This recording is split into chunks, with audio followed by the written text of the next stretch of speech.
Guys, quick video lang.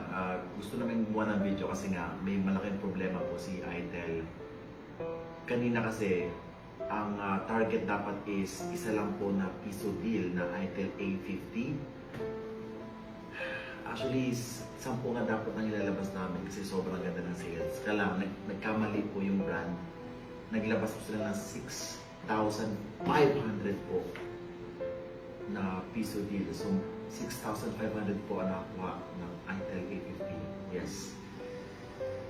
And, alam niyo ba kung magkano yun?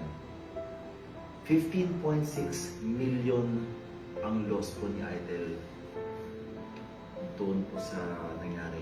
And, kung pwede lang po, ito po yung sabi sa akin ng boss, kung pwede lang po, makancel po natin yan. Pero ito yung gagawin ng brand. So, bago niya i-cancel yan, pumunta muna kayo kay Itel page din sa TikTok shop.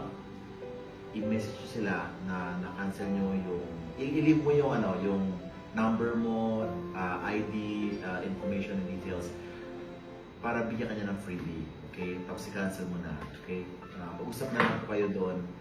Pero kawawang-kawawa po si Itel. Baka mag-close po ang kanilang store dito sa TikTok shop dahil baka magsabi ng scam yung customer na ang daming na-cancel yung order ko,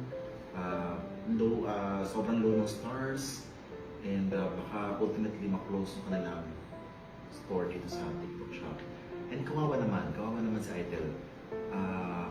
If you have the heart to help them, I'm urging everyone. Actually, lahat po kami dito is pinakancel ko actually.